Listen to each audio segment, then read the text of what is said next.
Bonjour tout le monde, c'est Yannick, j'espère que vous allez bien. On se retrouve aujourd'hui pour une nouvelle vidéo. Google vient de lancer la nouvelle bêta d'Android 12, la seconde, tout récemment. Et j'ai eu la chance d'avoir reçu ce smartphone en prêt de la part des équipes chargées de la com chez Google, un Pixel 4a 5G. Je les remercie au passage. Cela me donnera en même temps l'occasion de réaliser des vidéos autour donc de cette future version d'Android.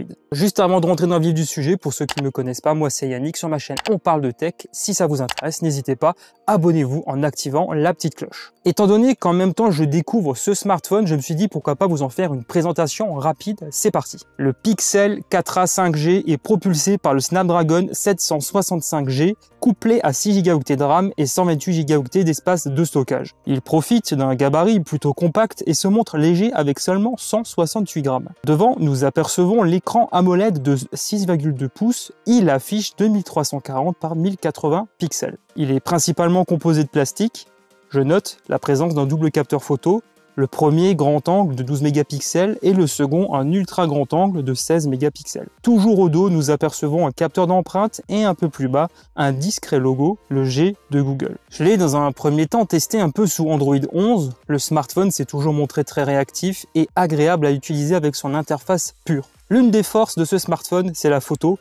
L'application se montre très ergonomique, j'ai apprécié m'en servir. Le résultat est vraiment très bon et ce, dans toutes les conditions.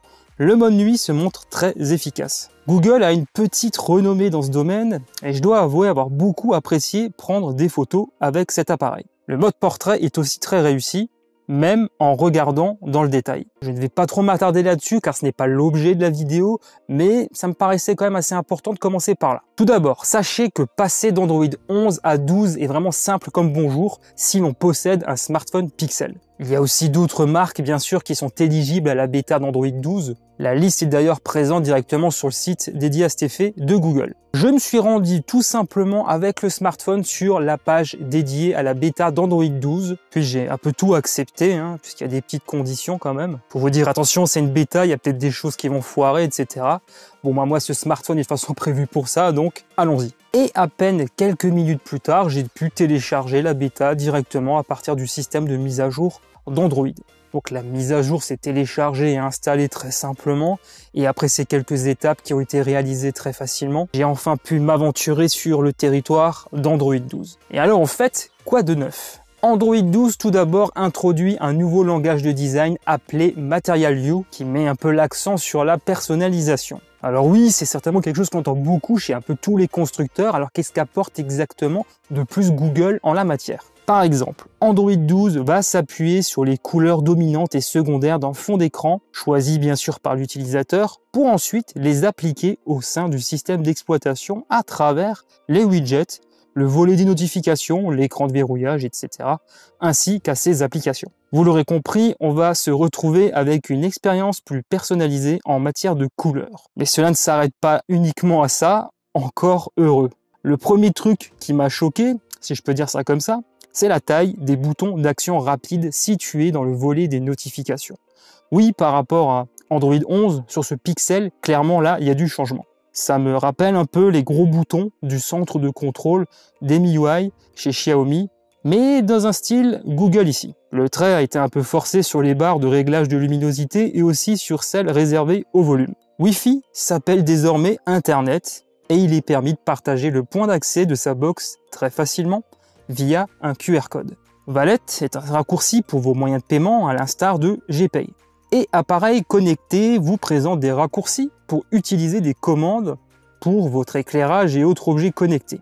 Chez moi, Google Home plante, j'ignore pourquoi, lorsque je tente de me servir de cette fonctionnalité. On peut toujours personnaliser ce que nous voulons y voir affiché et disposer les icônes, mais cette grande taille risque de se montrer plus gênante pour tout réorganiser selon moi. Un bouton pour éteindre, redémarrer le smartphone ou passer des appels d'urgence est ici disponible également. Ensuite, pour afficher les notifications, il suffit de glisser son doigt une fois de plus de bas en haut. Ici aussi, il y a des nouveautés cosmétiques, des animations et des effets de transparence. On peut aussi savoir combien de notifications appartenant à une même famille sont présentes. Il devient plus facile de savoir combien de mails ou de messages sont en attente. Sur la page d'accueil, je ne note pas de changement notable. En dehors de la disposition du menu dédié aux widgets, il se montre plus clair. On peut facilement y faire des recherches et ainsi mieux s'y retrouver. Un mode une main est proposé et permet de réduire la surface d'affichage, une chose dont je trouve l'utilité limitée sur l'écran du Pixel 4a 5G, mais sur un smartphone de plus grande taille, il est vrai que cela peut se montrer très utile. Côté vie privée, Google a introduit une nouveauté. Le tableau de bord de confidentialité, cela vous permet de voir quand une application se montre un peu trop curieuse à votre sujet, en affichant le nombre de fois où a été utilisé l'appareil photo, le micro, l'agenda, etc. Lorsque le micro ou l'appareil photo est utilisé à votre insu par une application, vous êtes prévenu dans la barre d'état et vous pouvez tout couper si vous le désirez. Le Picture-in-Picture a été amélioré, il est désormais permis de cacher temporairement la fenêtre flottante si celle-ci se montrait un peu trop gênante. Donc voilà pour mon premier tour de cette bêta d'Android 12. Beaucoup de bonnes choses, mais aussi quelques petites mauvaises expériences, avec notamment des applications qui plantent, comme je le disais juste avant. Je m'y attendais de toute façon, et c'est de toute façon la fonction principale de ce smartphone, donc il n'y a pas de mal. Moi personnellement, j'aurais tendance à vous déconseiller de faire cette bêta si c'est votre smartphone personnel, celui que vous utilisez tous les jours. Selon le calendrier de Google, la prochaine bêta devrait sortir au mois de juillet. J'ai hâte de vous en parler davantage. Si vous avez des questions, des choses que j'aurais peut-être oublié d'aborder dans cette vidéo, n'hésitez pas à le signaler en commentaire. Moi, je me ferai une joie, comme d'habitude, de vous répondre. Voilà, ainsi s'achève cette vidéo. J'espère beaucoup qu'elle vous a plu. Si c'est le cas, merci infiniment de me soutenir en lâchant un gros pouce en l'air et en vous abonnant à ma chaîne YouTube si ce n'est pas encore fait. Pour ma part, je vous dis à très bientôt pour de nouvelles vidéos. D'ici là, prenez soin de vous, portez-vous bien. Allez, ciao tout le monde.